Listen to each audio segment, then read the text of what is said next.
Est-ce que vous le recevez?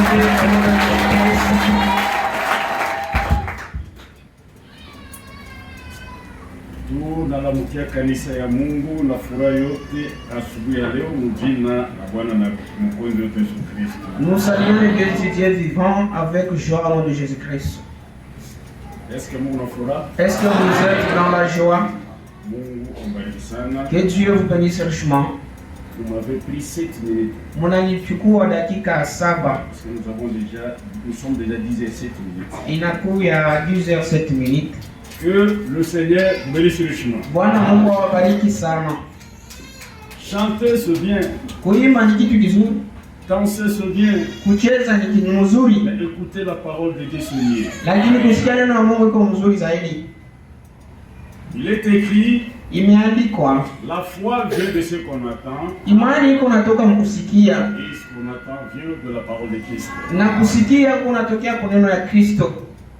David dit quelque part, Daudi anasema fasi fulani, voici oh qu'il est agréable. Asema tazama iko afadhali. Et qu'il est doux.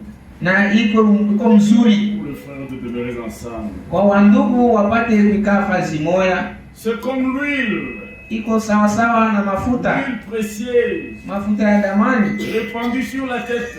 Yenyewe inamiminiwa kwa kichwa. Sur la tête d'Aaron.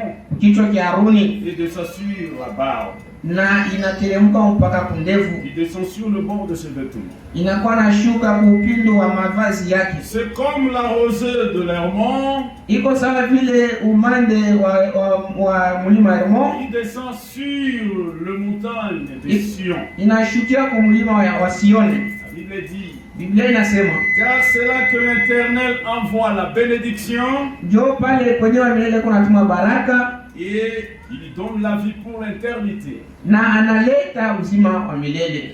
Quand le frère se réunissent ensemble. Wakati wandugu wanakusanyika fashi moja. Et qu'il adore le Seigneur. Na banamwabudu Bwana. Il y a beaucoup de choses qui passent sans que vous les sachiez. Kuko vitu mingi biko napita bila mwe kujua. Dieu délivre. Mungu yuko nakomboa. Dieu guérit. Mungu yuko natunza. Quand vous êtes ensemble. Wakati mko pamoja. Vous êtes en train de louer. Na Mungu anashangilia.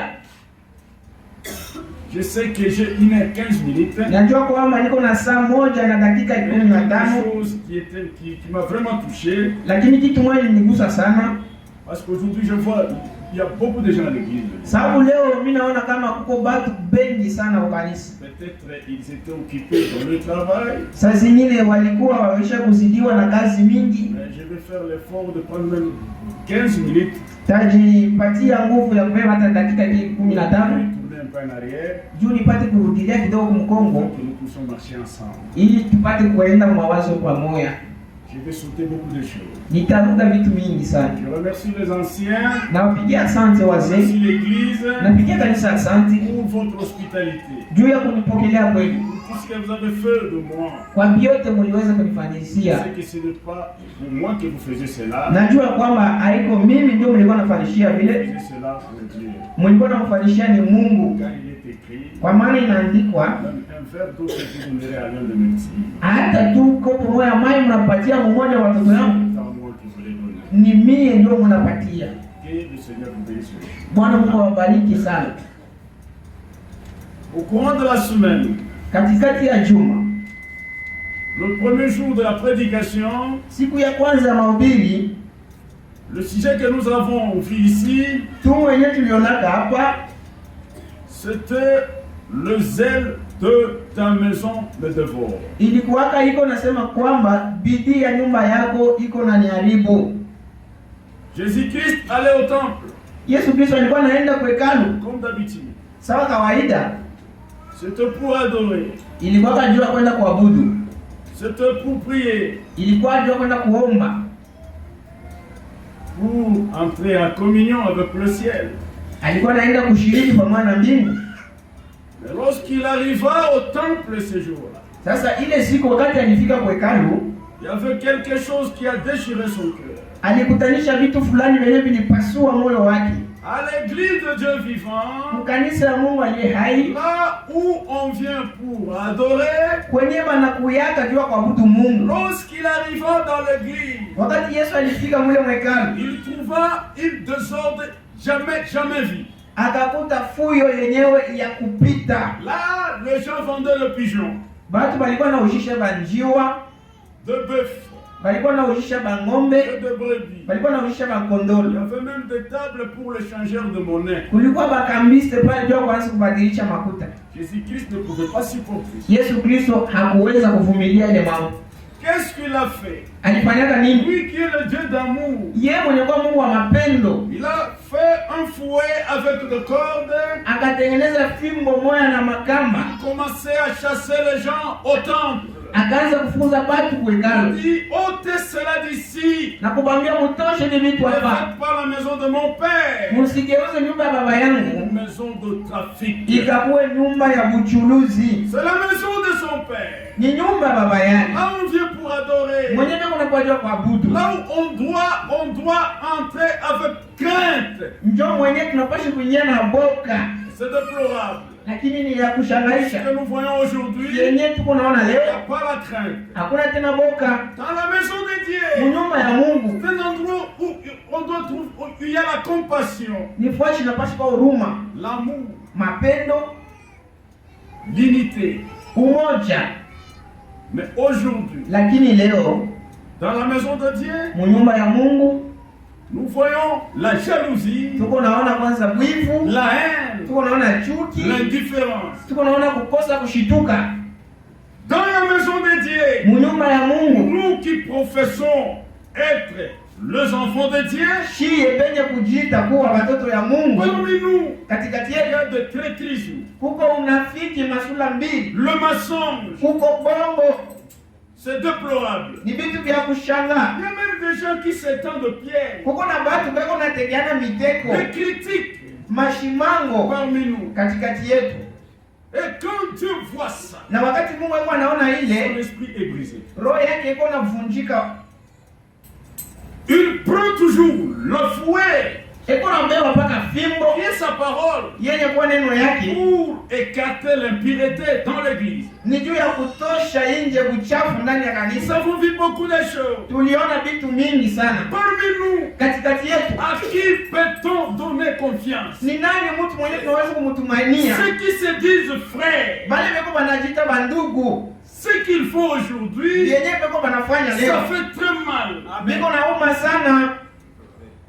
À qui peut-on donner confiance? Ni nani tunaweza kumtumainia? Parce que la Bible nous dit ici, Ndio Biblia inatuambia hapa. c'est Jérémie qui plairait. Ni Yeremia alikuwa analia, Ici, dans les déserts, anasema kama mule mjangwa je pouvais avoir une cabane de nipasha voyageurs. kupata kanyumba kabale basafiri, J'allais abandonner les gens de mon peuple nilipasha kuacha batu ya taifa yangu, pour aller me réfugier là au désert. mimi naachana napo naenda kufuchama kule mjangwa. Si ma tête était remplie d'eau, Kama kichwa yangu ilikuwa na maji ya et si mingi mes yeux étaient pleins de larmes, na kama macho yangu ilijaa na machozi, je pleurais jour et nuit. nilipasha kwanza kulia usiku na mchana. Pourquoi? Juu ya nini?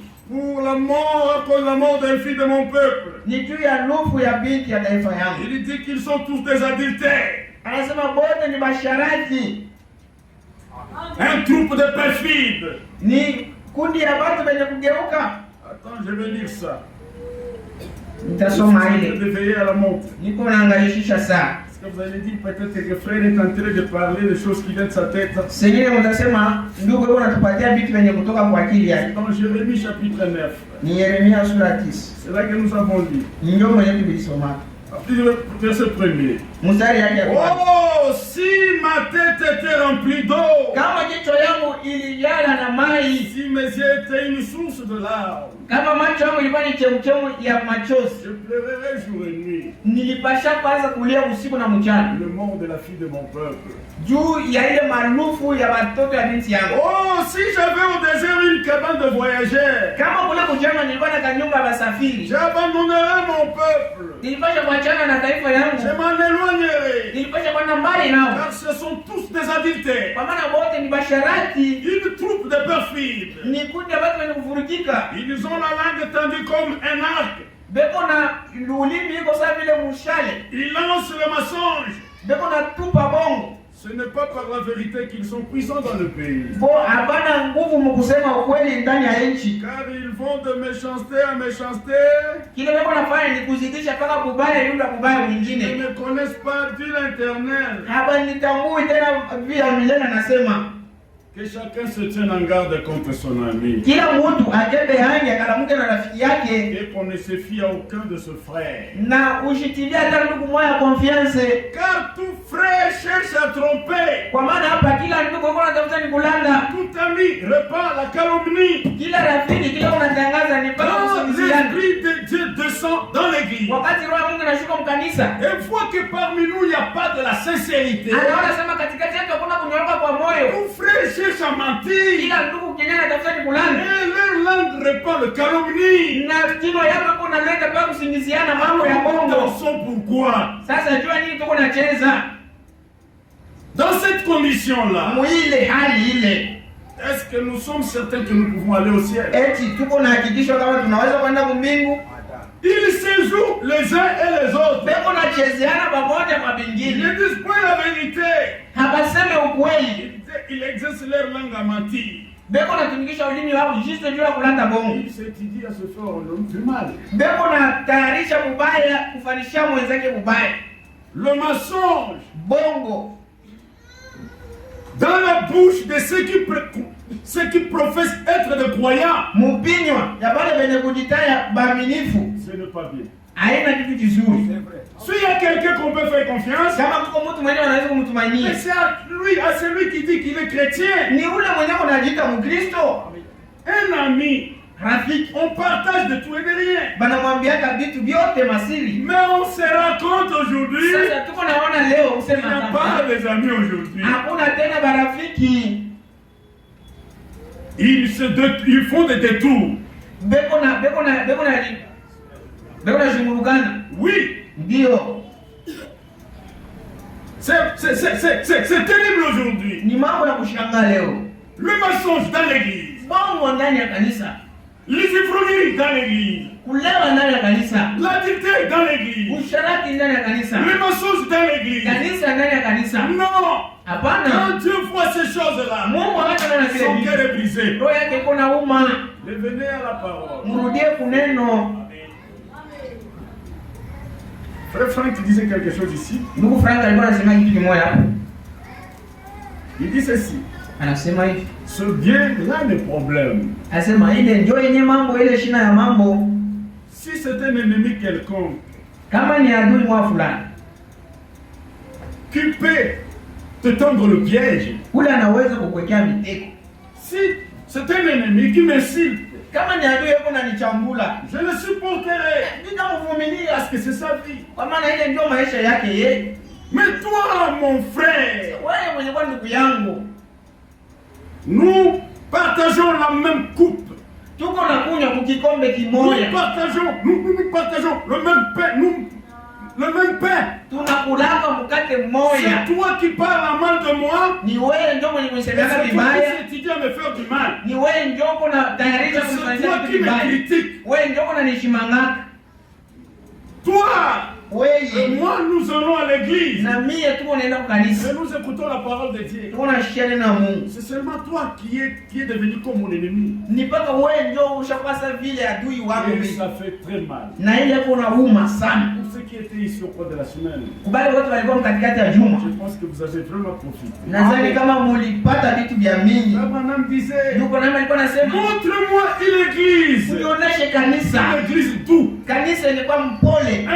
Une église qui n'est pas arrogante. Et je vous montrerai une église qui a en elle toute la faveur de Dieu et qui est remplie de la puissance.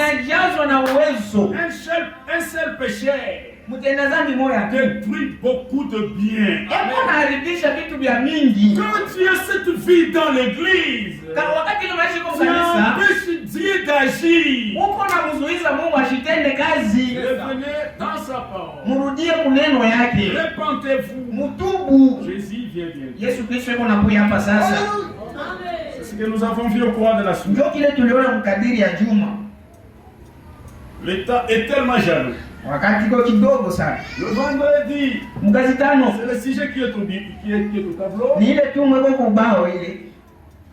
L'autel de Dieu. Le bruit de la pluie. Ce que nous avons vu. Là, le problème c'est quoi?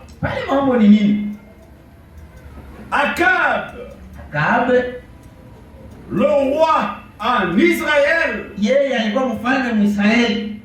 a induit le peuple de Dieu dans l'idolâtrie. Israël n'est pas un peuple comme tout autre peuple. Un peuple qui a des lois et des ordonnances. Ils ont de lois, ils ont des ordonnances qui doivent mettre en pratique pour garder la présence de Dieu au milieu d'eux. Ce que nous avons lu, je fais une petite synthèse. Dans Lévitique chapitre 26, à partir de ce premier, là la Bible dit ceci: vous ne vous ferez point d'idole. Vous ne vous lèverez ni image taillée ni statue. Et vous ne placerez dans votre pays aucune pierre ornée de figuier. Vous vous prosternez devant elle. Car je suis l'Éternel votre Dieu. Vous observerez mes sabbats et vous révérerez mon sanctuaire. Je suis l'Éternel. Si vous suivez mes lois, si vous gardez mes commandements et les mettez en pratique, je vous enverrai de pluie à leur saison. La terre donnera ce produit. Les arbres de champ donneront leurs fruits. Dieu est toujours derrière sa parole. Le problème avec les enfants d'Israël, ils devraient garder les commandements de Dieu. Mais regardez, Akab, qu'est-ce qu'Akab a fait? Il a irrité l'Éternel. Dans 1 Roi chapitre 7, verset 30. Akab, fils d'Omri, fit ce qui est mal aux yeux de l'Éternel, plus que tous ceux qui avaient été avant lui. Comme s'il était pour lui peu de choses. Et se livrer au péché de Jéroboam, fils de Nabat. Qu'est-ce qu'il a fait? Il prit pour femme Jézabel, fils d'Etbal, roi des Sidoniens. Elle alla servir Baal et se prosternant devant lui. Il ne s'est pas arrêté là. Il éleva un autel à Baal dans la maison de Baal qu'il bâtit à Samarie. Akab a marché sur la parole. Il a rejeté la parole de Dieu. Et là, la colère de Dieu s'est enflammée. Et nous avons vu un homme qui est sorti de nulle part. Il est venu devant Akab. Il dit à Akab, ainsi dit l'Éternel, il y aura ces années-ci ni rosée, ni pluie, sinon à ma parole. Et c'est ce qui est arrivé. À cause d'une seule personne, le peuple peuple de Dieu était frappé. Batoto wa Mungu balipikiwa. Les animaux frappés. Banyama bakapikiwa. La nature frappée. Maumbile yenyewe ikapikiwa. Parce que la terre était devenue sèche. Kwa sababu bulongo ilikauka yote. Les champs ne produisaient jamais de blé. Mashamba haikuwa natoa tena ngano. Les arbres étaient secs. Miti yote haikuwa na mboleo tena. Même les animaux. Hata banyama. Même le bétail. Hata bivuko souffraient. Balikuwa wanateseka. Toutes les provisions commençaient à s'épuiser. Chakula ikaanza kumalizika yote. La famine était grande en Israël. Ikakuwa kabambi mule Israeli. Dieu sasa vile ne peut pas punir. Hawezi kuapiza Les justes avec les injustes. Bazalimu pamoja na bale bashipo kwa bahati. Il a dit à Élie, anaambia Elia, pars d'ici. Toka hapa. Va dirige-toi vers l'Orient. Uende kule mashariki. Et là, na kule tu vas te cacher près de Torah de Kérit. Utafichama kule mtu na Kirito. J'ai ordonné au corbeau de te nourrir là. Mimi niliruhusu kunguru akulishe kule. Et quand tu auras soif, wakati utakuwa na kiu, là il y a les Torah de Kérit. Kule kwa mtoni ya Kérit. Il va te servir à boire.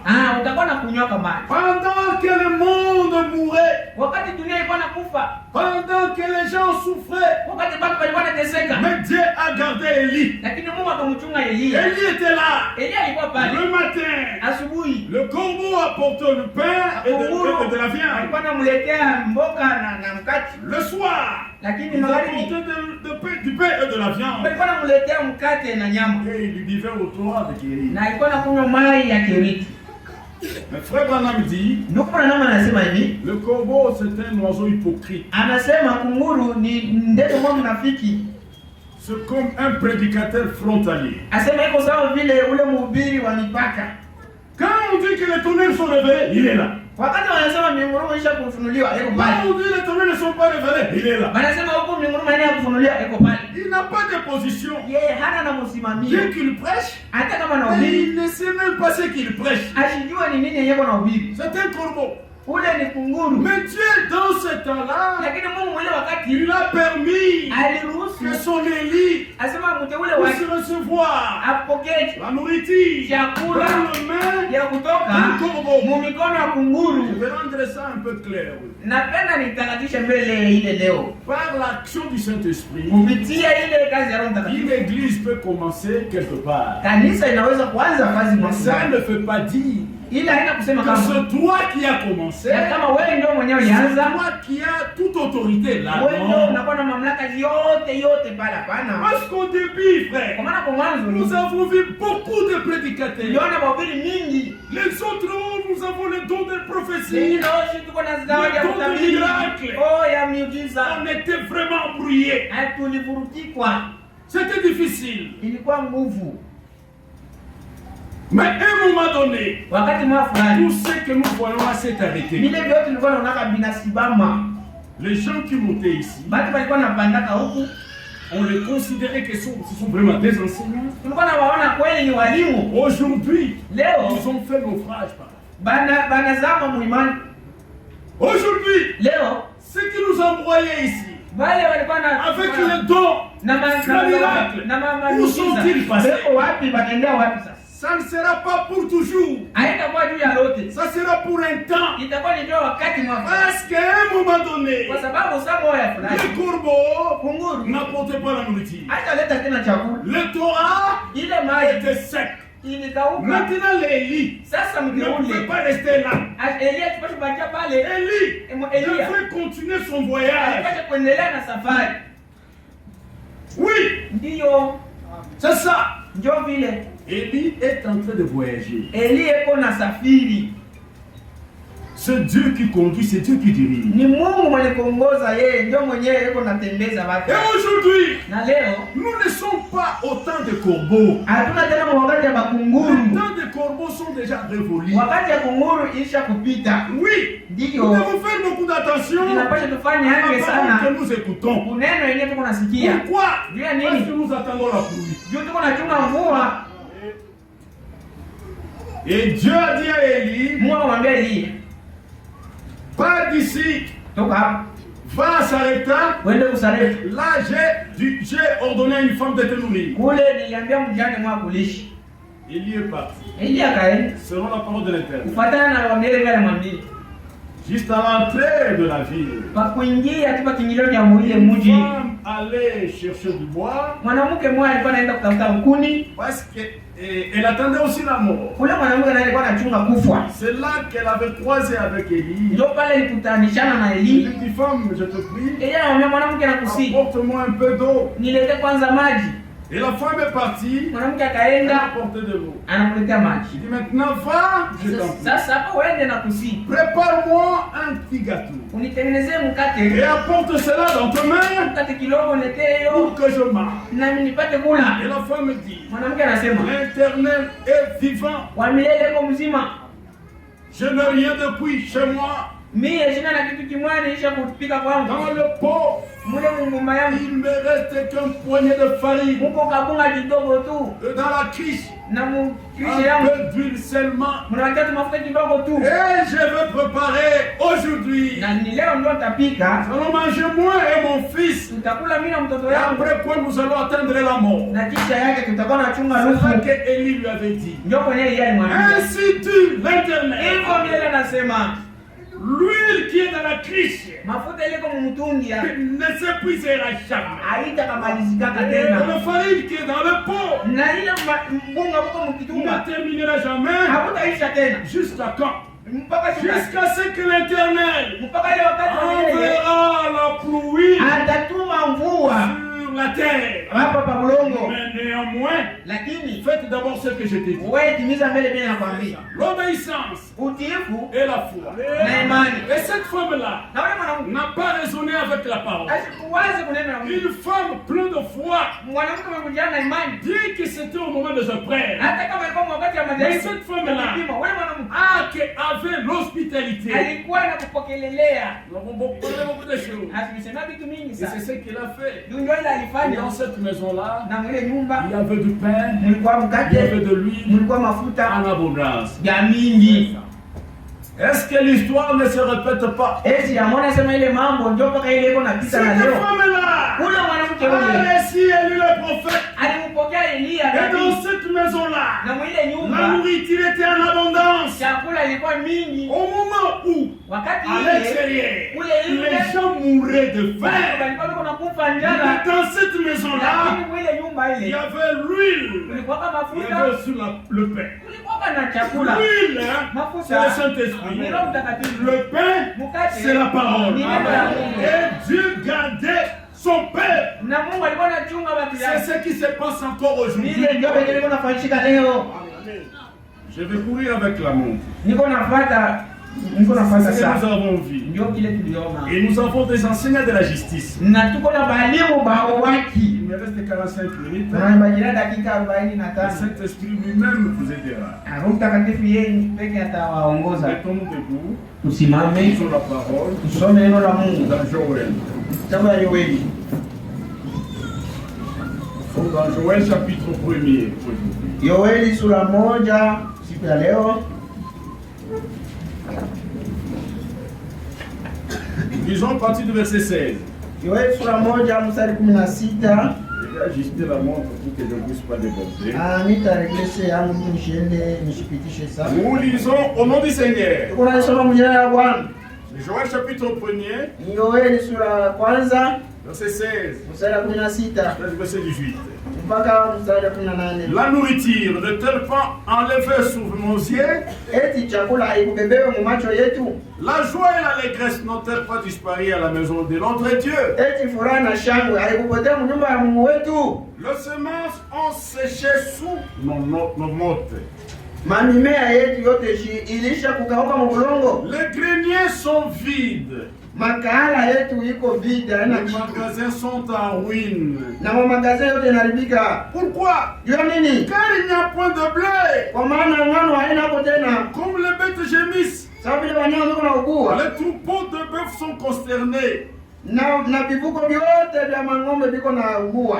Unahangaika Ils sont parce concernés. qu'ils sont sans Kwa pâturage. sababu hapana na majani ya Et kula. même les troupeaux de brebis sont en souffrance. Na vivuko vya kondoo viko na teswa na vyo. Que Dieu ajoute la bénédiction à la sa parole. Mungu alete baraka kusoma maneno yake. Veuillez vous asseoir. Unaweza kukaa. La famine était grande en Israël. Njala ilikuwa kubwa katika Israeli. Même les bêtes de champ, hata banyama ba même mshamba, les animaux domestiques, hata banyama ba nchi. c'était difficile à ce moment-là. Ilikuwa nguvu kwabo. Tout le Torah était tari. Mtoni likaukaka. Et n'avait même pas les herbes pour nourrir le troupeau. Hakukuwa tena kama yani ya kusema banyama bakule. À cause du péché. Ni juu ile yote juu ya dhambi. Et nous avons insisté hier. Na tulikaza jana. Quand nous péchons, Wakati tunatenda dhambi, quand nous ne voulons pas écouter la parole de wakati Dieu, hatupendi kusikia neno ya Mungu, Dieu dans le ciel, Mungu mule il mbingu ferme. anafunga. Parce que la pluie Kwa maana a mvua toujours été un signe de bénédiction. mule ni kalaka, ni alama ya baraka. Et lorsque nous nous retournons à Dieu, Wakati unamrudilia Mungu, comme il est là à la colère, sasa vile hana mwepeshi il kushirika, sa bonté, yeye ni mwema, mtajiri il mwema, nous pardonne. iko na tusamehe, Et après, na kisha il envoie sur nous ces bénédictions. anatutumia sasa mabaraka. Oui, Ndio mais maintenant, sasa hapa Israël Israeli a péché alitenda dhambi et le ciel na mbingu était fermé. ikafungwa, Pas de pluie, hakukuwa mvua, ni rosée, hakukuwa hata c'était umande, la mort. ilikuwa ni lufu tu, Pour gagner du temps, juu ya kuchukua wakati. dans 1 Roi chapitre 18, Wafalme wa kwanza sura 18 à partir du verset 1er, mstari yake ya kwanza. bien de jours s'écoulèrent. Masiku mingi ikapita, La parole de l'Éternel fut adressée à Élie dans la 3e année. neno la milele ikamwelekea Eliya mu mwaka ya tatu, Va, présente-toi devant Akab. sema kama uende kumbele ya Akabu. Je ferai tomber de la pluie sur la face du sol. Hapa mimi nataka kunyeshesha mvua sasa kwa kulongo. C'était après 3 ans. Ilikuwa ni kisha ile miaka Comme tatu, ici chez nous. japo huku kwetu Quand il y a 3 mois sans pluie, wakati kuko miezi tatu bila mvua. vous voyez comment la terre est devenue. Unaona bulongo vile gisi kunakuwa Il y a de poussière partout. vumbi ni fazi yote, Même les arbres, les feuilles sont séchées. na miti yenyewe hana tena hata na mayai ya Et miti na même kawa. dans les champs, ne peut pas produire du blé. Hata mwenye mshamba hawezi kutosha Vous ne ngano, pouvez pas s'aimer. hawezi ukapanda Parce qu'il y a kitu la sécheresse. juu kuko ile kipwa. Mais ici, c'était 3 ans. Lakini hapa ilikuwa ni miaka tatu. Élie alla pour se présenter devant Akab. Eliya anaenda yeye ule kumbele ya Akabu. La famine était grande à Samarie. Njala ilikuwa mkubwa ule Msamaria, Mais lakini Akab yeye avait parlé à tout le peuple alionyeshaka watu wote, que toute la souffrance que nous endurons aujourd'hui, asema hii yote mateso tunavumilia leo, celui qui est à la base, ule iko kukichwa c'est yake Élie. ni Eli ndio alileta hii mambo. Et Akab cherchait Élie partout Akabu alikuwa mtafuta Eli fashi pour yote le décapiter. amukate kichwa, C'était ça. ndio vile ilikuwaka. Mais l'Éternel, Sasa wa milele au moment opportun, wakati yenye kufaa il a dit à Élie, namwambia Eli, maintenant sors là où tu es, sasa tosha toka présente-toi kule devant Akab. uende sasa kumbele ya Akabu. Et de l'autre côté, Na hii ngambo Akab Akabu a appelé son serviteur, akamwita mtumishi wake, mchakazi qui wake, s'appelait Abdias. alikuwa anaitwa Abdias. Il dit, va par les pays, vers toutes les sources, Anamuonesha uende kupitia nchi kuma mitoni yote et vers tous les torrents, na kuma mitoni yote kuma chemuchemu yote. peut-être te trouvera-t-il des herbes, Saa zingine utakuta hata majani et nous conserverons la vie aux chevaux et aux mulets. juu tuchungie ko bangombe na bamparasi mabuzima Et wao, nous n'aurons pas besoin d'abattre du bétail. na hatutakuwa na besoin na kuua vifuko. Ils se partagèrent le pays pour le parcourir. Bakagawanya nchi juu bapate kuenda kutembea. Akab alla seul par un chemin, Akaba akaenda njia yake, Abdias alla seul par un autre chemin. Abdias na yake akaenda njia yake. Comme Abdias était en route, Sasa vile Abdias alikuwa njia yake naenda, voici Élie le raconta. Eliya akakutana naye. Abdias les a reconnus, Abdias kwa kumtambua Eliya tomba sur son visage et dit, akaanguka mbele yake na kusema, est-ce toi mon Seigneur Élie? anainama na muuliza, wewe ndio bwana wangu Il Eliya? répondit, c'est bien moi. Eliya asema ndio mimi Eli. Va dire à ton maître. Wendo kamwambie bwana yako. Va dire à Akab. Wendo kamwambia Akab. Que voici Élie. Na kusema Elia yuko hapo. Me chercher, non? Alikuwa ananitafuta. Maintenant je suis là. Sasa hapa niko hapa. Va le lui dire. Wendo kamaonesha Élie est là. Nasema Elia yuko hapo. Akab est tombé par terre. Akab anaanguka chini. Il dit quel péché ai-je commis? Alisema dhambi gani Quel ninafanya? mal ai-je fait? Ubaya gani nilifanya? Tu sais que partout Yote fashi yote. on te cherchait. Balikuwa nakutafuta. Et quand on arrivait dans la ville, Wakati wanakuwa mumuji. on faisait même girer les gens de cette ville-là. Balikuwa nalapisha na watu wa mwile mjini. Ils ne t'ont pas vu. Kama abakuona. Maintenant, Sasa c'est toi qui m'envoies vers mon maître. wewe ndio unanituma kwa ule mwalimu wangu. Je vais lui dire, voici Élie. Nyinyi nikamwambia sema ile Et leo. lorsque nous allons revenir, Na wakati utakui. l'Esprit de Dieu Roho ya Mungu t'emportera je ne sais où. itakuchukua yende na kama Mais tu ne wapi. sais pas qu'il va me tuer. Haujua kama Tu ataniua. sais que moi je crains l'Éternel. Unaweza mimi niko na magogo ya On milele. t'a pas dit ce que je fais quand Jézabel exterminait tous les prophètes de l'Éternel. Hapa kukwambia vile nilifanya wakati Jezabeli alikuwa anaua watumishi wote wa C'est Mungu. là qu'Élie lui a dit, Ndio kwenyewe yeye anamwambia sasa. l'Éternel, Wa milele, le Dieu d'Israël, Mungu wa Israeli. dont je suis le serviteur Ndio mwenyewe vivant. niko mtumishi wake. Ni yai Aujourd'hui, siku ya leo hii tête à tête avec Akab. tutaonana macho kwa macho na Akab. Abdias était allé dire à Akab, Abdias ndio mwambia Akab, lui l'informa de la chose. anakupatia habari ya Eli. Et Akab s'est rendu devant Élie. Akab akaenda kumbele ya Eli. À peine Akab aperçut Élie, Wakati Akab anaona tu Eli, Akab dit à Élie, Akab anamwambia Eli, c'est toi qui troubles Israël. wewe Eli ndio uko na trouble Israeli. C'est toi qui jettes le trouble en Israël. Wewe ndio unaleta matrouble mu Israeli. Aujourd'hui, il y Leo a beaucoup de morts. kuko balufu ba mingi. Tous les champs ne produisent pas du blé. Mashamba yote haitoe tena ngano. Et les animaux, les bêtes sauvages sont en train de crever. Banyama bote beko na kufa. C'est toi Ni wewe, qui as porté le trouble en Israël. wewe Toi. ndio ulileta hii yote mateso mu Israeli. Et lui répondit, Eli ana mjibu, je ne trouble point Israël. ana mimi niko natesesha Israeli. C'est toi au contraire. Ni wewe kwa kinyume Et la maison de ton père. na nyumba ya baba yako. Puisque vous avez abandonné le commandement de l'Éternel Juu mulivunja amri ya wa milele et que tu es allé auprès de Baal. na ukaenda kwa Bali. Est-ce qu'aujourd'hui, frère, Eti leo ndugu, nous avons des hommes comme Élie eti tuko na watu sawa vile ba Elia.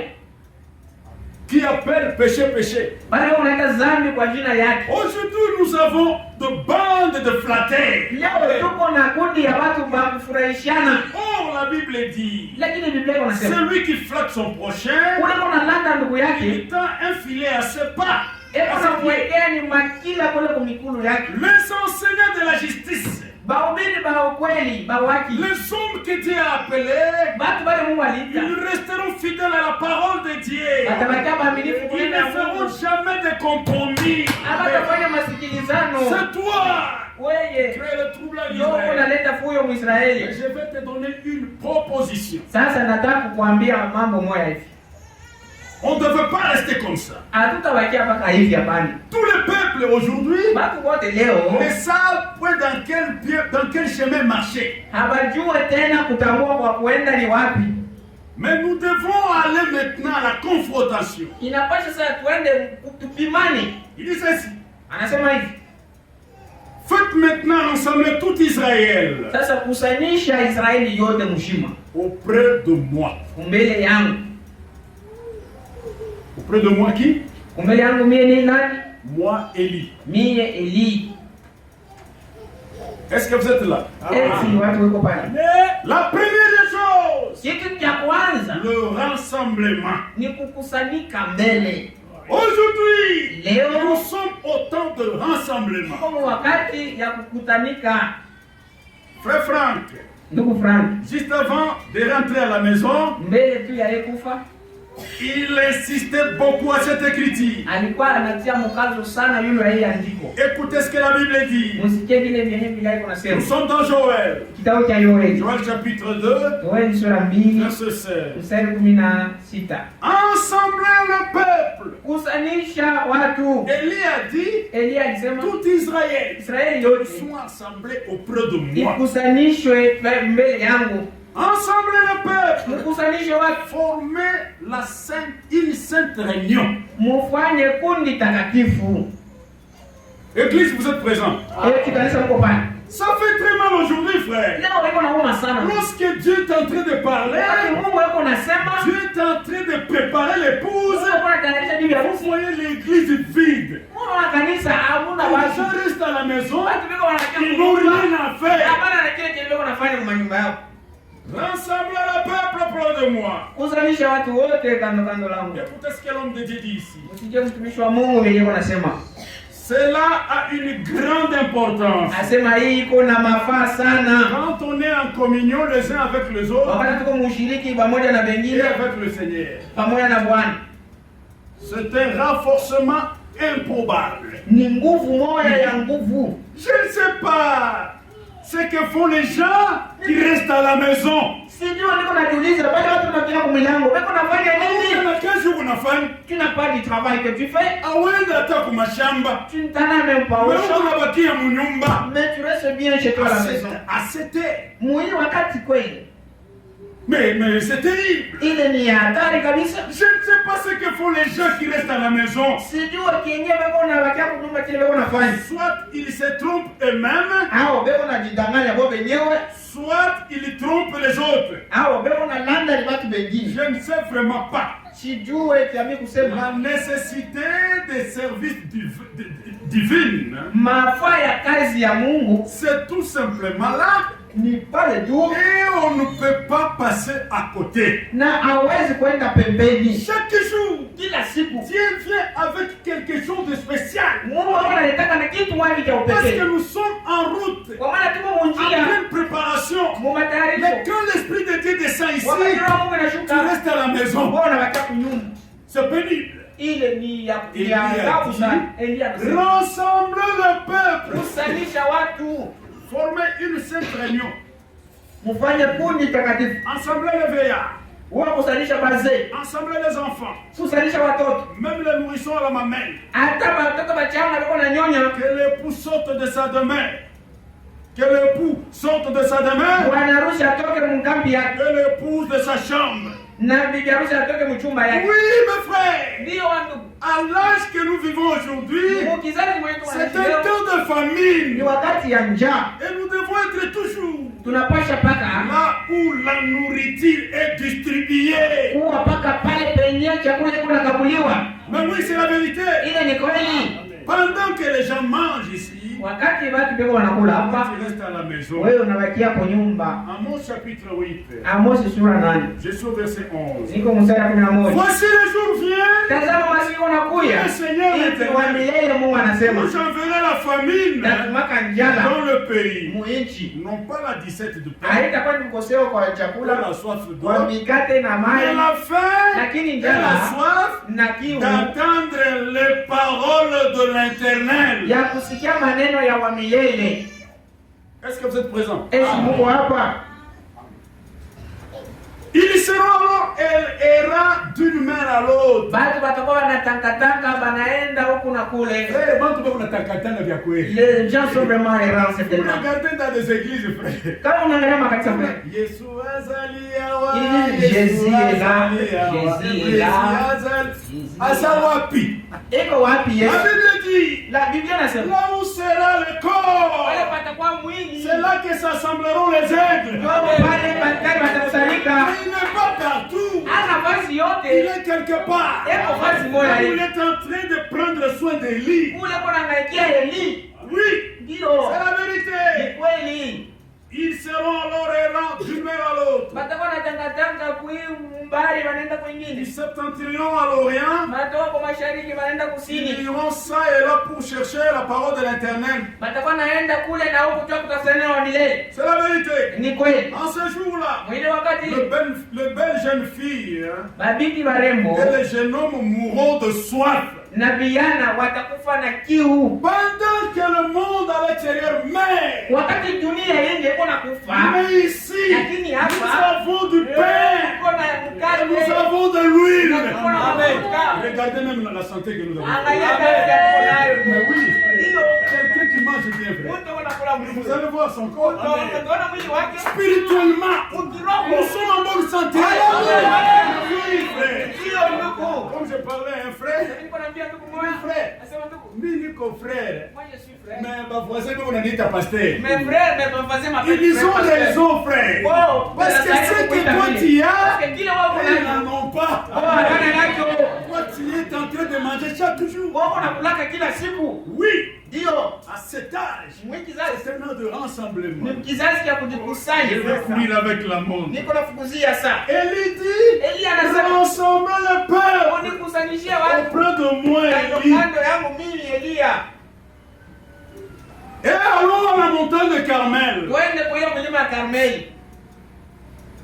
Et toi, je sais que tu as aussi 400 prophètes de Baal.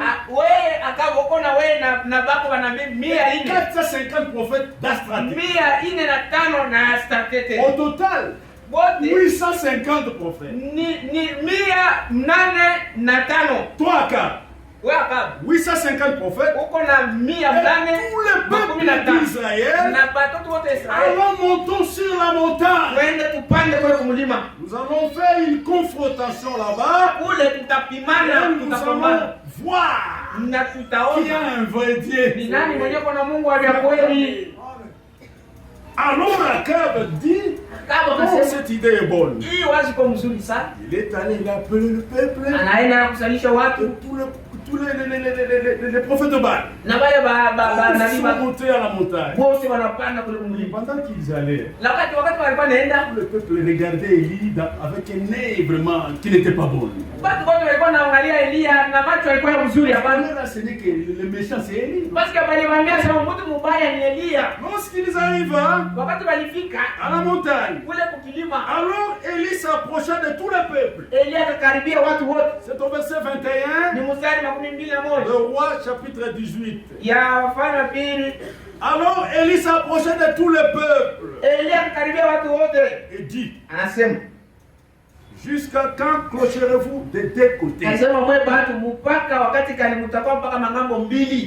de Tenke, jusqu'à quand clocherez-vous de deux côtés? Vous avez peine kutembea manjia ngapi? Vous voulez marcher au moins dans combien de chemins? Chez les deviens, vous y allez. Les maisons de prostituées, vous y fréquentez. C'est vous qui fréquentez l'église. Jusqu'à quand clocherez-vous de tous côtés? Si l'Éternel est Dieu, allez après lui.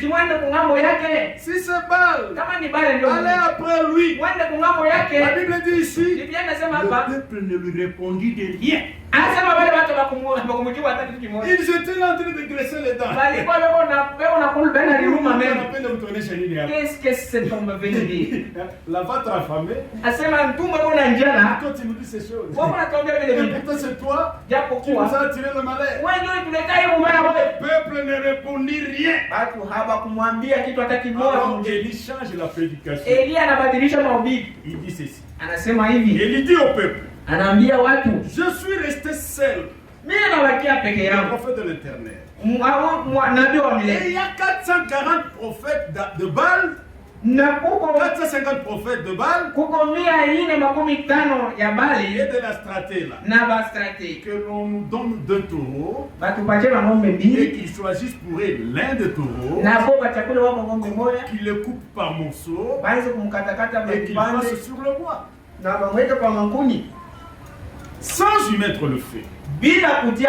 Moi Élie, je préparerai l'autre taureau Je le placerai sur le bois sans y mettre le feu.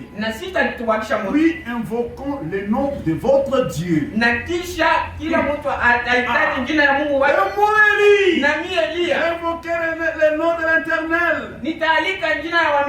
Alors le Dieu qui répondra par le feu, c'est celui-là qui sera Dieu. Écoutez ici, tout le peuple répondit en disant c'est bien. La prédication a changé maintenant. Il faut maintenant qu'il y ait une confrontation, frère. Nous sommes makanisa yanapita mingi. Baingine wanasema chetu kuna Mungu. Na chetu unasema tu kuna Mungu. Inapita. Il faut tuyue vya kweli. Mungu iko wapi? Les imposteurs disent que tout chemin mène à Rome. Mais ça, ce n'est pas la parole de Dieu ici.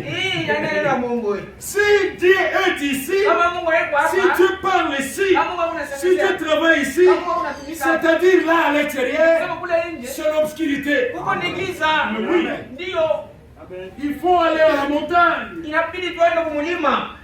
Élie il dit au prophète de Baal. Vous êtes nombreux. C'est vous qui vous allez commencer. Préparez le premier. Vous êtes nombreux. Il prit le taureau qu'on leur donna. Il préparait. Il invoquait le nom de Baal. Depuis le matin jusqu'à midi. En disant Baal, réponds-nous. La Bible dit il n'y a ni voix ni réponse. Il sautait devant l'autel. Qu'il savait faire, mais rien. La Bible dit les dieux des nations sont des idoles. Vous prenez un arbre à la forêt, vous lui donnez la forme, vous lui mettez les oreilles, vous lui donnez les yeux et la bouche. Il a des yeux, il ne voit pas. Il a des mains, il ne touche pas. Il a des oreilles, il n'entend pas. Il a des pieds, il ne peut pas marcher. Les dieux des nations sont des idoles. Mais notre Dieu, il a des mains, il touche. Il a des pieds, il marche. Notre Dieu, il est réel, il est véridique. Celui qui veille pour Israël, il ne dort, il ne somnole. Arrivé à midi, Élie s'est tenu debout.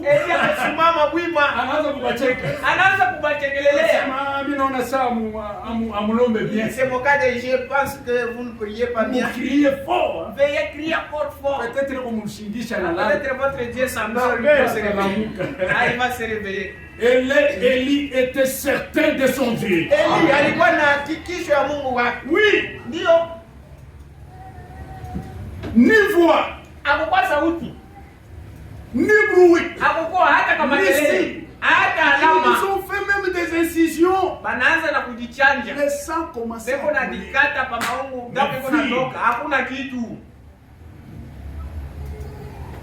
Au verset 30, je suis en train de courir avec la montre. Élie dit alors à tout le peuple, approchez-vous de moi.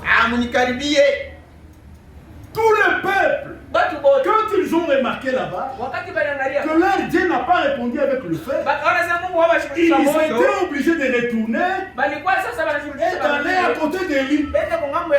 La première des choses, c'était le rassemblement. Et la deuxième chose, le rétablissement. C'est là où nous allons. Approchez-vous de moi. Élie rétablit l'autel. Alléluia. Amen. Aujourd'hui, nous sommes au temps de rétablissement. Le temps nous manque.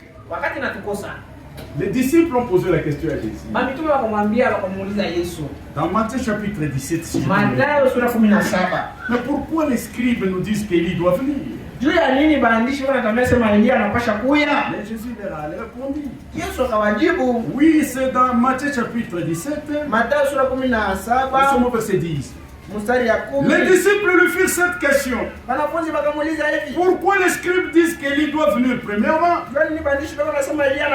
Jésus répondit. Yesu akajibu. Il est vrai qu'Élie doit venir. Ya kweli Elia anapasha Ça kuya. c'était au fiti. Ile ilikuwa ni ilipasha kuya. Un seul verset Verset moja. qui parle de deux choses au même moment. Niko nasema juu ya vitu viwili mu wakati Il mmoja. est vrai qu'Élie doit venir Ni ya kweli Elia et anapasha kuya. rétablir toutes choses. Kurudisha vitu vyote pamoja. Ici on nous dit, Hapo wanatuambia Élie Elia ne pouvait pas déposer asikuweza le sacrifice kuweka sadaka dans les autels que le prophète de Baal ont fait. kwa madhabahu ile abale banabii babali baliweza kutengeneza. Élie devrait rétablir l'autel. Elia alipasha kutengeneza madhabahu. Un seul témoin ne suffit pas. Mshuhuda moja haitoshi. Écoutez ce que la Bible dit ici. Msikie vile vile kunasema Dans Actes des Apôtres, mu Matendo ya Mitume nous sommes au chapitre 3, sura 3 verset 19. mstari wa La 19. Bible dit, Biblia inasema repentez-vous donc mtubu basi et convertissez-vous na mgeuke pour que vos péchés soient effacés. ni juu zambi yenu ipate En kufutiwa. fait, le temps de rafraîchissement vient de la part du Seigneur. Bila wakati ya kurudisha ikuye kutokea kwa Et il Bwana. envoie celui qui vous a été destiné, Jésus-Christ. Ametumia wale walimtayarisha Yesu Kristo. Que le ciel doit recevoir Yenyewe mbingu inapaswa kumpokea. jusqu'au temps du rétablissement de toutes choses. Mbingu inapaswa kumchunga mu wakati ya kurudisha kwa vitu Donc vyote. Dieu a parlé anciennement Ile yenyewe Mungu alisemeaka par la zamani bouche de ses saints prophètes. kupitia kinywa cha manabii baki Nous takatifu. sommes au temps de rétablissement de toutes Wakati ya choses. kurudishwa vitu vyote. Les sons sont révélés. Mamiuri ishakufunuliwa. Tous les mystères Maziri révélés. yenye kufunuliwa. Et Jésus est gardé au ciel Anachumwa kule jusqu'au temps du rétablissement de toutes choses. vitu vyote vitarudishwa. Il n'y a plus de temps. Hakuna tena wakati. Jésus vient bien. Yesu yuko nakuja sasa. Soyez prêts. Mkwe tayari. Élie a rétabli l'autel Elia anarudisha madhabahu. selon la parole de l'Éternel. Kufuatana na neno la milele. Il prit 12 pierres. Akabeba mawe 12. D'après le nombre de tribus des filles de Jacob, Kufuatana na wingi ya makabila ya watoto ya Yakobo. auquel l'Éternel avait dit, Yenyewe ndio alisema Israël sera appelé ton nom. asema Israeli ataitwa jina yake. Il bâtit avec ce pierre un autel au nom de l'Éternel. Na ile majiwe akamjengea wa milele madhabahu. Il fit autour de l'autel une fosse de capacité de 2 mesures de semence. Akachimbula shimu kule pembeni ya ile hotel. Il arrangea le bois, Akatia makuni. il coupa le morceau Anakatakata et le vipande plaça sur le bois. vya nia vya ule ng'ombe anaweka yulu ya miti. Anasema Remplissez donc 4 caches. mubebe mamitungi ine mupate kujaza mai. Versez-les sur l'holocauste et sur le bois. Mumwangie kuhii nyama ya ng'ombe na kuhii mamiti yote iko hapa. Il dit, Anasema faites-le une seconde fois. muifanye tena mara ya Il pili. fit une seconde fois. Bakamwangia tena mai mara ya pili. Faites-le une troisième fois. Anasema mumwangie tena mai mara ya Il tatu. fit une troisième fois. Bakamwangia tena mai ya Et tatu. l'eau coula autour de l'autel. Mai ikaanza kutiririka kule kumadhabahu. Et l'on remplit aussi d'eau le fosse. Na ile mamifereji ilikuwa kupembeni kayala mai. Au moment de la présentation de l'offrande, Wakati ya kutolea ile matoleo ile, le prophète s'avança et dit, Nabii Elia akachofa na kusema, Éternel, wa milele, Dieu d'Abraham, Mungu wa Ibrahimu, Dieu d'Isaac, Mungu wa et Isaka Dieu d'Israël, na Mungu wa Israeli, que l'on sache aujourd'hui, bapate kuyua leo aujourd'hui, Kumulima hapa, ala motani, que l'on sache aujourd'hui bapate kuyua leo que toi tu es Dieu ya kusema wewe uko en Mungu Israël Muisraeli, et que moi et lui, na mimi Eli je suis ton serviteur niko mtumishi wako et que j'ai fait toutes ces choses na nilifanya hivi vitu vyote par ta parole. kufuatana na neno yako. Réponds-moi, Unijibu Éternel, wa milele, réponds-moi, unijibu afin que ce peuple juu ya hawa watu reconnaisse bapate que kutambua c'est toi kusema l'Éternel ni wewe wa qui milele est Dieu mwenye et que c'est kuamunga, toi na ni qui wewe ramène eko leur narudisha cœur. maroho yabo. Et le feu de l'Éternel tomba. Pale moto wa milele inanguka, Il consuma l'holocauste, inaanza kulunguza madhabahu, consuma le bois, inalunguza le makuni, pierre, inalunguza majiwe, inalunguza il bulongo, absorba l'eau qui était dans le fosse. inameza na maji yote ilikuwa mifereji muli. Quand tout le peuple vit cela, Wakati watu wote wanaona vile, ils tombèrent sur leur visage et disent, wakaanguka kifudifudi, wanasema c'est la repentance ici. hapa ni kutubu sasa.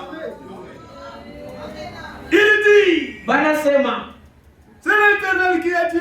Bwana ndio Mungu, C'est l'Éternel qui a Dieu. Bwana ndio Mungu. Kumbi bantu balitudanganya. Alors nous étions induits en erreur par les gens. Balitutombeza basema bani ndio Mungu. Ils nous ont menti que c'est Baal qui était Dieu, Éternel ndio Mungu. alors que c'est l'Éternel qui est Dieu. Ils ont commencé à pleurer. Bakaanza kulia, Ils ont pleuré. bakalia. La première des choses, Kitu cha le kwanza rassemblement. kujikusanya, Deuxième kitu chose, cha pili c'était le rétablissement. kurudisha, Et troisième na chose, kitu cha tatu la pluie.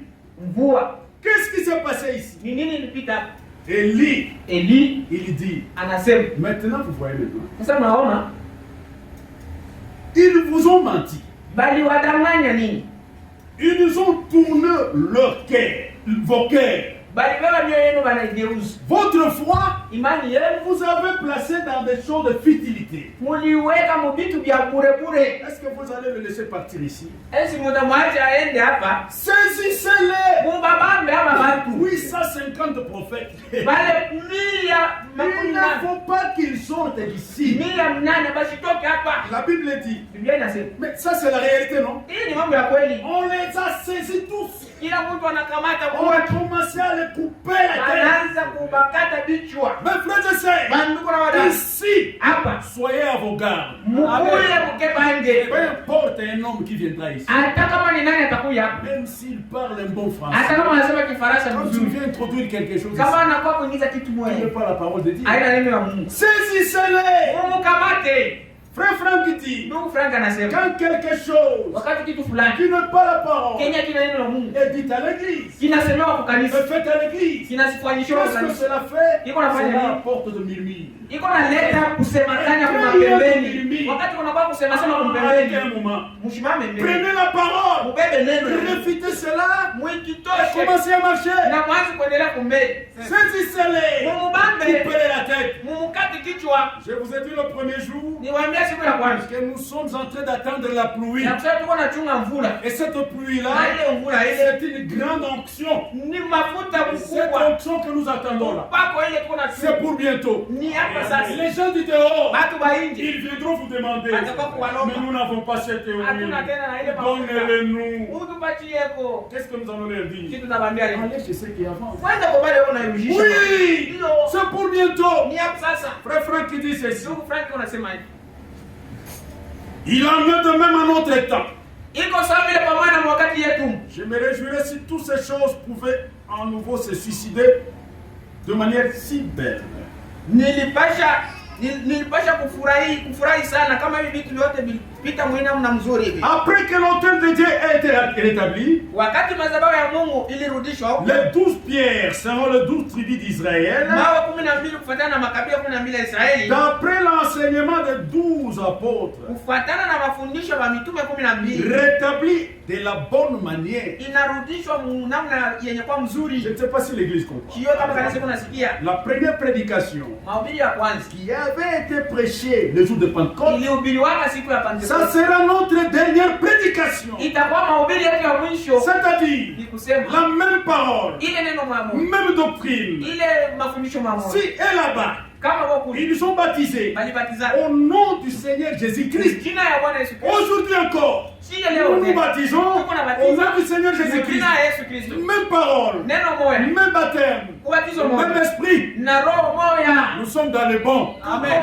Njia Oui. mzuri ndio Il dit ceci. nasema hivi, Et après que tout est remis à sa place, na kisha vitu vyote kila kitu kinawekwa kwa nafasi yake, nous pouvons faire les choses que nous faisons unaweza kufanya vile vitu unafanya selon la parole du Seigneur. kufuatana na neno la Bwana. Maintenant, levez les yeux vers lui Sasa mumuangalie macho et priez et dit, na muombe, mseme et Dieu-moi Seigneur, Bwana unikubali afin que ce peuple juu ya hawa watu, sache que tu es le vrai Dieu baliwa kama kwa Mungu wa et kweli que c'est toi-même na ni wewe qui as ramené leur cœur alirudisha mioyo à yao la repentance. Je suis en train de sauter. Il dit ceci. Avant de pouvoir vivre l'ensemble de grandes choses, nous devons d'abord peut-être être là où Dieu veut que nous soyons. Nous le voyons ici avec le peuple Élie, avec le prophète Élie. Avant de recevoir cette onction-là, vous devez être dans un endroit que Dieu a prévu. Là où il est en train de nourrir. Là où il est en train de travailler. Là où son œuvre est en action ici. Mes frères et sœurs, il n'y a plus de temps.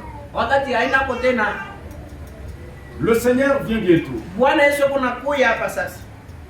Nous n'aurons pas le temps d'arriver dans la pluie. Mais le Seigneur lui-même aidera son peuple. Souvenez-vous, mes frères et sœurs, il y avait 10 vierges. Le sage et le folle. Il n'y avait pas moyen de les distinguer. Tous gardaient de longues chevelures. Tous étaient pires. Mais 5 lakini batano étaient folles. balikuwa bya majimu. 5 na batano étaient sages. balikuwa bahekimu. Le sage gardait l'huile balikuwa wanachunga mafuta dans leur vase. Mule umitungi yao. Tandis que les folles, bale bya majimu ils venaient simplement. balikuwa ya leo nakuya tu. Ils seulement comme ça. C'est familiarisé. Au milieu de la nuit, voici l'époux, allez à sa rencontre. Tous se réveillaient. Les 5 folles constataient qu'il n'y avait pas d'huile dans les. Les 5 préparaient bien leur langue. Ils ont parti dire aux 5. Donc nous devons trouver. Si nous n'avons pas d'huile, il dit non. Non. Allez chez ceux qui avant. Achetez-en pour vous. Lorsqu'ils sautaient pour aller acheter, la Bible dit que l'époux arriva. Et ceux qui étaient prêts entraient avec l'époux dans la salle de noces. Au retour, ils ont commencé à frapper. Ouvrez-nous. Je ne vous connais pas. Qui commettez les crimes. Nous venons à l'église, c'est bien. Nous écoutons la parole de Dieu, c'est bien. Mais il faut faire une expérience personnelle avec Dieu. Et savoir que si Dieu vient aujourd'hui, tu vas partir. Oui, mes frères bien-aimés. Il me reste 3 minutes. Écoutez ce que l'homme de Dieu dit ici. Dans sa prédication, le départ secret soudain de l'église. Paragraphe 108. Souvenez-vous, sa venue est tellement soudaine que l'église s'en ira. En un clin d'œil, puisque nous voyons le péché de tous côtés. Aujourd'hui, frère, on n'a pas à chercher le péché. Sortez même à l'extérieur. Regardez les jeunes garçons qui se comporter comme des filles. Avec des cheveux comme des filles. Et les filles se comportent comme des garçons. Un jour, je suis chez moi. Je vois une jeune fille sur la moto avec un cinglé. Mais moi, j'ai senti le froid. J'avais presque 3 tricots avec moi. Je me suis étonné. Les femmes ne supportent pas les vêtements maintenant. Le péché est partout. Les jugements suspendus. Asema hukumu inashimama. Nous voyons venir le navire de guerre de la colère de Dieu. Tunaona ile mashua ya kasirani ya Mungu iko nakuja. Comment échapperons-nous? Sasa tutaikimbia je? Les signes apparaissent. Alama iko inaonekana. Jésus vient. Yesu Kristo iko nakuja. De grands produits sont en train d'être accomplis. Miujiza ya mingi iko inaonekana. Chaque poteau indicateur Kila kionyesho pointe vers son apparition imminente. kiko nasemea mpaka kuya kwa Yesu Kristo karibu. Cela arrivera Ile itafika d'un moment à l'autre. wakati moja hivi. Vous savez, amen. Dites amen, non? Est-ce que Minaranda? Est-ce que je menti? Cela arrivera Ile itafika d'un moment à l'autre. wakati moja. Quelle est notre position ce matin? Sasa msimamio wetu ni wa je? Quelle est ta position à toi? Msimamo wako ni wa je? Mon frère, Dad, ma sœur, donc quelle est ta position? msimamo wako. Si on nous disait aujourd'hui, maintenant même, Kama leo wanatuambia hapa hivi que sasa. Jésus allait descendre Asema Yesu anataka kuja ce matin ili asubuhi avec le cri, na malalamiko avec les trompettes de Dieu, na ile maaka. serions-nous trouvés prêts en tant que corps église? Eti tutakutaniwa tayari sasa vile kanisa, mwili wa kanisa. Serions-nous trouvés prêts en tant qu'individus Eti batatukuta tayari sasa vile mtu binafsi balwa. pour nous joindre à ceux qui seront ressuscités des morts Juu tupate kwa pamoja na wale wenyewe watafufuka babu et wale. qui ont monté Na wale watapanda et qui sont prêts? na wale wako tayari. Écoutez ce que Frère Branham dit. Mshike mimi niko na Peu importe que nous soyons prêts ou pas, japokuwa tuko tayari ama hatuna tayari. le Seigneur Jésus viendra quand même Yeye Yesu Kristo atakuja paka au temps fixé. wakati ile yeye mwenyewe aisha Nous kusema. devons être prêts Tunapasha kuwa tayari. et nous devons l'être maintenant. Ni hapa sasa ndio tunapasha kuwa tayari. Ce n'est plus le temps d'attendre. Haina wakati ya kuchunga tena. N'attendez pas. Hapana kuchunga. Il est à la porte. Yeye yuko mlango. Il vient bientôt. Yeye anakuja hapa sasa. Il va venir quand? Atakuja siku gani? Écoutez, la Bible va répondre. Biblia yenyewe itatupatia jibu. Écoutez ce que la Bible dit. Shika ile Biblia inasema. Habakkuk chapitre 2. Habakuka sura Je 2 suis au verset 1er. mstari wa kwanza. Habakkuk dit ceci. Habakuka anasema, J'étais à la fenêtre, j'étais à mon poste. nilikuja hapa kazi yangu. Je me tenais sur la tour. Nilikuja yule mnara. Je veillais pour voir ce que l'Éternel me dirait Nilikuwa na kesho ndio kuona kile wamela ataniambia et ce que je répliquais après ma plainte. na kile nitaweza kumuonesha kila kisha yeye kuniambia. L'Éternel m'adressa la parole et dit, Wamela akatukia neno na kuniambia, écris la prophétie, andika unabii. grave-la sur de table, Uilamike uitie kwa maubao. afin qu'on la lise couramment, Bapate kwanza kuisoma kila car wakati. c'est une prophétie dont le temps est déjà fixé. Asema hii ni unabii yenyewe wakati kisha kutiliwa tayari. Elle marche vers son terme. Iko naenda na kutimilika. Elle ne mentira pas. Haitalandaka bongo. Si elle tarde, Kama inachelewa, attends-la, wewe uichunge. car Kwa maana elle s'accomplira. Elle itatimilika sana. s'accomplira certainement. Itatimilika kwenda vya kweli. Mes frères et sœurs, Kwa ndugu yangu watazama. peut-être vous ne me verrez plus, Sasa nyingine mtu anaona parce que nous ne savons pas combien de temps nous reste. atujue mawakati na Mais vous devez savoir lakini tunapaswa kujua que Jésus vient na bientôt. kusema Yesu Kristo anakuja sasa. Juste avant le départ de notre bien-aimé à la maison, Mbele ya ndugu yetu kutukaenda kwa nyumba ya Bwana. ces choses m'ont vraiment beaucoup étonné. Hivi vitu vinishangaisha sana. Pendant que je regardais, je le regardais en train de prêcher, Wakati nilikuwa naona kuna ubiri, j'étais en train de prendre des notes. nilikuwa niko nabeba C'était makaratasi. juste 1 ou 2 mois avant sa mort. Ilikuwa ni mbele ya miezi 2 yeye kufa. Frère Franck disait ceci. Ndio Frank alikuwa anasema hivi. J'étais assis dans mon bureau Nilikuwa nishamikala mu biro yangu, et je chantais nilikuwa naimba juste après la prière. kisha tu kuomba. Soudain, Mpaka pale kwa ghafla j'ai dit, nikasema, bien-aimé Seigneur, mpendwa Bwana, l'année 2024 est devant nous. mwaka 2024 liko mbele yetu. J'ai effectivement chanté. Ni kweli mimi natokea Ça kuimba. pourrait être le dernière année. Inaweza kuwa mwaka ya Ça mwisho, pourrait être la dernière année. inapasha kuwa mwaka wa mwisho. Bien-aimés frères et sœurs, Wapenda ndugu na dada, personne ne le sait. hakuna yule anayejua. Mais ça pourrait être la dernière année. Inawezekana kuwa mwaka Ça wa pourrait mwisho, être la dernière année. inawezekana kuwa mwaka wa L'église mwisho. de Dieu vivant, réveillez-vous. Kanisa Amen. Mungu aliye mulamuke, Toutes les prophéties bibliques maonabii yote ya Biblia sont accomplies. isha kutimilika. Même maintenant, Hata hapo sasa avec le prochain Orient, na ile mashariki tout est dans le développement final. yote biko nenda kumalizika. Est-ce que vous suivez Donald Trump ce jour-ci? Mungu anamfuata Donald Trump hii mashariki. Dans sa bouche, C'est seulement la paix. C'est seulement la paix. Il se vante que lui doit être... il faut qu'on lui donne... on appelle qui c'est... Ok. Il est tenté de réclamer le prix Nobel de la paix. Parce que selon lui, il veut faire taire toutes les armes. Oh, vous ne suivez même pas les informations. Même le pape américain, qui est pape maintenant, le premier discours, c'était toujours la paix. Est-ce que l'église vous dormez? Le frère qui dit ici, pouvons-nous attendre chaque jour à des nouvelles. Que Dieu bénisse tout croyant du message. Tout celui qui écrit le message divin. Que Dieu a appelé.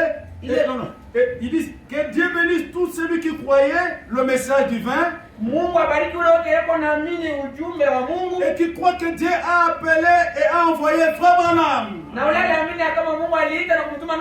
Après lui avoir repris à la maison, il m'a appelé et m'a envoyé. Que tous ceux qui croient à l'envoi divin se laissent préparer. Ensemble, nous attendons le retour.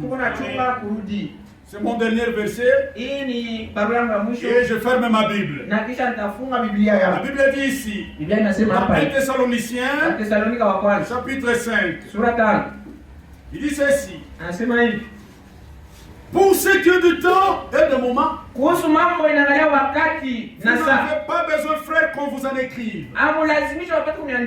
Car vous savez bien vous-même que le jour du Seigneur viendra comme un voleur dans la nuit. Quand les hommes diront paix et sûreté, alors une ruine soudaine le surprendra. Comme le douleur de l'enfant surprend la femme enceinte. Ils n'échapperont point.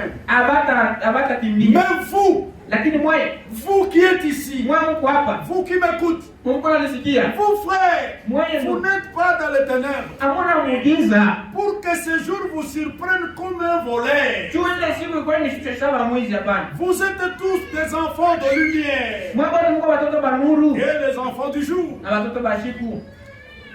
Nous ne sommes point de la nuit, ni de ténèbres. Ne dormons donc point comme les autres. Mais veillons, soyons sobres. Car ceux qui dorment la nuit.